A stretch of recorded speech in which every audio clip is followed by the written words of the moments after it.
Bet horse racing on DRF Bets. We'll match your first deposit of $200. Get free expert picks and past performances, plus weekly cash back.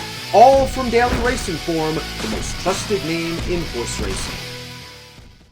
Dan Illman, Mike Beer kicking off a 50-cent pick four at Aqueduct on Cigar Mile Saturday. This race could very well be an important Kentucky Derby prep race. Number 7's the Grade 2 Remsen. 2-year-olds going a mile and an eighth. $250,000 is the purse. Let's take a look at this field. And the number 2, Tuskegee Airman, is 2 for 2 for Kentucky Derby winning trainer John Service. He handled the 2-turn mile last time out. He handled a wet track, and maybe that comes into play on Saturday. Yeah, it certainly seems like that's likely to be the case. Maybe some wet weather in store for New York on Saturday. It shouldn't bother this horse, Dan. He's looked pretty good winning the first 2 starts of his career. And as you mentioned, the last one, a 2-turn mile against stakes horses at Delaware. Is the only horse with a 2-turn win in this field. But a mile and an eighth is the great unknown for all of them. Let's throw up the time form U.S. pace projector. The 4, Arctic Arrogance, a New York bred with speed. He should be up close to the pace, as should Midnight Trouble, who was the pace setter in the recent Rocky Run Stakes, a race won by Tuskegee Airman. I do think Quick to Accuse is capable of working out a nice trip tracking. Illman might show a little bit of speed from the rail. Yeah, it's going to be interesting to see how this race shakes out early, because personally, I feel like if they have designs on the lead in this race, then I think the 4, Arctic Arrogance, could get there. But they were a little conservative with them last time when they stretched them out to the mile in the Sleepy Hollow. So I wonder if they're really going to be on ascend here. Even the 3, Prove Right, has a little bit of speed, so there is a chance that this pace could heat up. The number 1 is Illman, who is stretching out from a 1-turn mile win at Gulfstream Park. Let's watch that maiden victory for trainer Antonio Sano. This is a son of Gun Runner. The dam was a Grade 3 placed router, and Illman was able to get to the lead in this race, and he keeps on going. He draws inside. You have to figure Javier is going to be somewhat aggressive, at least to get him close to the pace. He's on his left lead as we speak right now, and he has a little learning to do still. Yeah, never changes leads in this race. And he didn't really have to, Dan, because they just couldn't really challenge him through the stretch of that race. So he just sort of forged on and got the job done. It was a step in the right direction for him. I'm not going to knock him. He's got a little pedigree behind him, and he could improve again. He's got a great post here. I just, didn't really love that win last time and thought it was going to be hard for him to step up and beat this field. Tuskegee Airman, the number 2, a son of Street Sense, made a winning debut on Pennsylvania Derby Saturday at Parks, going 7/8 of a mile. I talked to John Service after that race. He was like a proud papa. I asked him about the horse, and he just said, pretty good, huh? And he showed up in his next race, the Rocky Run, going a 2-turn mile at Delaware. And for a brief instant, Mike, it looked like he was in some hot water, dropped back a little bit on the second turn, like how Paco Lopez dove down to the inside, and he's going to wear down the horse on the lead, Midnight Trouble, who's back for more on Saturday. Yeah, he's not going to have any real problem running by that horse on the lead there in mid-stretch. And he just goes on with it here, Dan. He wins very easily. Obviously, there's nobody else doing anything behind these two. So it feels like he didn't beat the greatest field in the world there. But I do like that he managed to get the job done. It's also worth noting that he was wide on the first turn of that race before he was able to get over. So it's not like he had a perfect trip in that race. He was also really impressive winning his career debut. I think this horse is pretty good. Prove Right's the number 3. This is a son of Triple Crown winner Justify, who showed big speed last time out in his route debut. This is the 1-turn Nashua at Aqueduct, going a mile. And Prove Right set a legitimate pace. They went 23 flat for the opening quarter. He made the lead. He's going to get tired at the end. He's got a lot of experience, 8 starts under his belt. I wonder how much improvement is left. But boy, this trainer, James Chapman, is underrated with these bargain 2-year-olds. Yeah, he really is. And this horse is a real hard trier, too. There wasn't any point, at least in my opinion, Dan, where it looked like he was going to hold on here, but he almost does. He's still there in deep stretch. And the 2 favorites, finally get by him at the end. He ran pretty well there. He's going to have to run even better than that in the Remsen.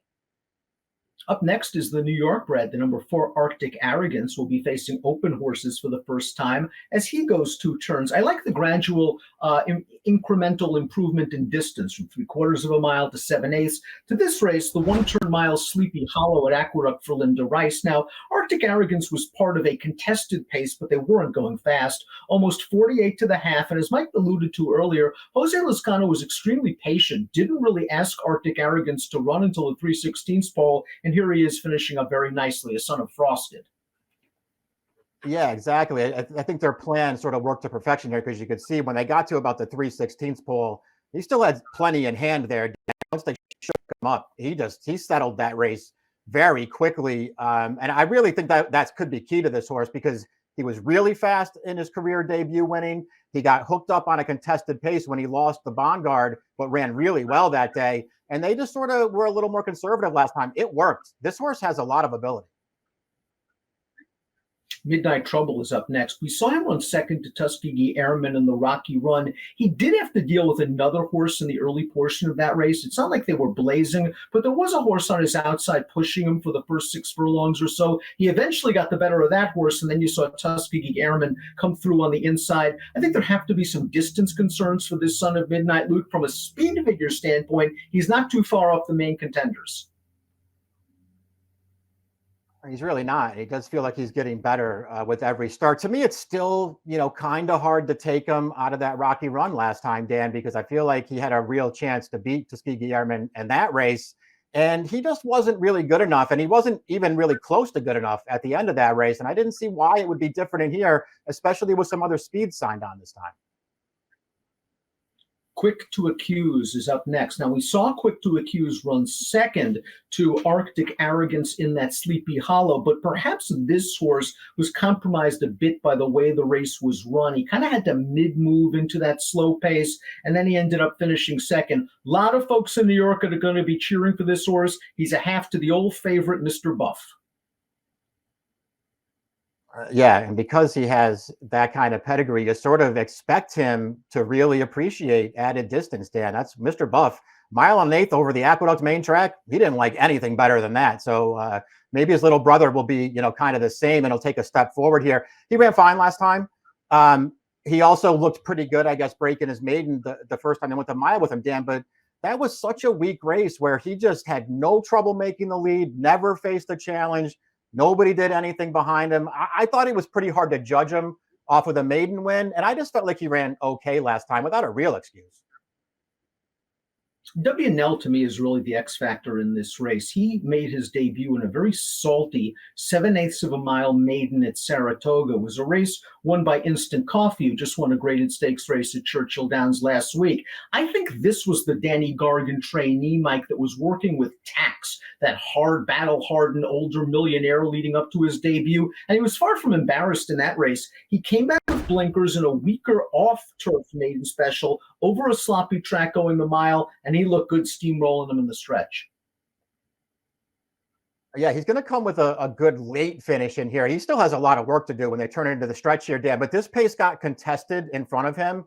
So the race really sets up well, and he'll just make a really nice run through the final furlong, and he'll close this field down. I thought this was a good performance like you. I thought his debut was fine, a very useful effort in a very good field. And I won't be surprised if he stretches out either. He obviously likes the wet track, and that could come into play. It will be interesting to see how far he wants to go. He is by good magic, and those horses do seem to have stamina. The Dam was a multiple Grade 3 winning sprinter. This horse is a half to several versatile horses, but most notably Cazadero, who's a pretty good sprinter as well. Before we get to our top selections, please click the subscribe button on the Daily Racing Form YouTube channel for the latest DRF video opportunities. And here's our top pick for the Remsen. It is an interesting race. I think Tuskegee Airman has showed a lot of ability, Mike. We'll see if he can get the mile in an 8. The way he finished up the mile last time out makes me think it won't be an issue.